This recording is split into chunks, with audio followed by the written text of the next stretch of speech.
ജനുവരി transfer വിൻഡോയിൽ പണമൊഴുക്കി Manchester City. ജനുവരി ട്രാൻസ്ഫർ വിൻഡോ അവസാനിക്കാൻ മണിക്കൂറുകൾ മാത്രം ബാക്കി നിൽക്കെ പോർട്ടോയിൽ നിന്ന് മധ്യനിര താരം നിക്കോ ഗോൺസാലസിനെ ടീമിലെത്തിച്ച് മാഞ്ചസ്റ്റർ സിറ്റി. സ്പോർട്ട് കിക്കിന്റെ പുതിയൊരു എപ്പിസോഡിലേക്ക് എല്ലാവർക്കും സ്വാഗതം. സമീപകാലത്തെ മോശം പ്രകടനത്തിൽ നിന്ന് കരകയറാൻ English football club Manchester City ജനുവരി ട്രാൻസ്ഫർ വിൻഡോയിൽ 1946 കോടി രൂപയാണ് ഒഴുക്കിയത്. ഈ ഘട്ടത്തിൽ പ്രീമിയർ ലീഗിലാകെ 4000 കോടി രൂപയുടെ ഇടപാടുകളാണ് നടന്നത്. ഇതോടെ ജനുവരി ട്രാൻസ്ഫർ വിൻഡോ ചരിത്രത്തിൽ കൂടുതൽ തുക മുടക്കിയ രണ്ടാമത്തെ ക്ലബ്ബായി മാറി സിറ്റി. 2023-ൽ 2967 കോടി രൂപ മുടക്കിയ ഇംഗ്ലീഷ് ക്ലബ് ചെൽസിയാണ് ഒന്നാമത്. ഈ ജനുവരി ട്രാൻസ്ഫർ വിൻഡോയിൽ 5 താരങ്ങളെ മാഞ്ചസ്റ്റർ സിറ്റി ടീമിലെത്തിച്ചു. 50 മില്യൺ യൂറോയ്ക്കാണ് സ്പാനിഷ് താരം നിക്കോ ഗോൺസാലസുമായി 4.5 വർഷത്തേക്കാണ് കരാർ. പോർട്ടോയിൽ നിന്നാണ് നിക്കോ ഗോൺസാലസിനെ സിറ്റി ടീമിലെത്തിച്ചത്. ലെൻസിൽ നിന്നും അബ്ദു ഖോദിർ കുസനോവിനെ 33.5 മില്യൺ യൂറോയ്ക്ക് ടീമിലെത്തിച്ചു.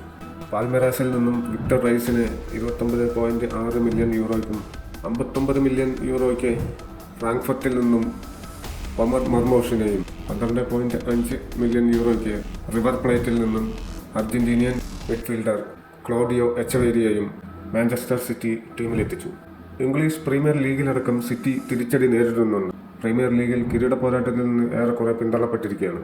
ചാമ്പ്യൻസ് ലീഗിൽ അവസാന ലാപ്പിലാണ് പ്രീ ക്വാർട്ടറിലേക്കുള്ള പ്ലേ ഓഫിൽ സ്ഥാനം പിടിച്ചത്. സിറ്റിയെ കൂടാതെ ആസ്റ്റൺ വില്ലയാണ് പണമറിഞ്ഞ മറ്റൊരു ടീം.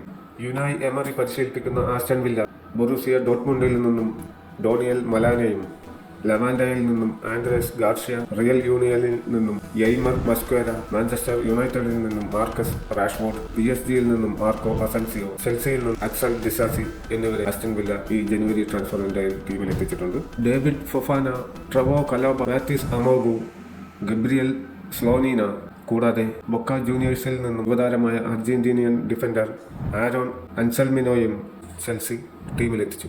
എവർട്ടൺ ഫ്ലെമിംഗോയിൽ നിന്നും അർജന്റീനിയൻ മിഡ്ഫീൽഡറായ കാർലോസ് അൽക്കാരസിനെ ടീമിലെത്തിച്ചു. പ്രീമിയർ ലീഗിൽ പതറുന്ന യുണൈറ്റഡ് കാര്യമായ പണമിറക്കില്ല എന്നത് ശ്രദ്ധേയമാണ്.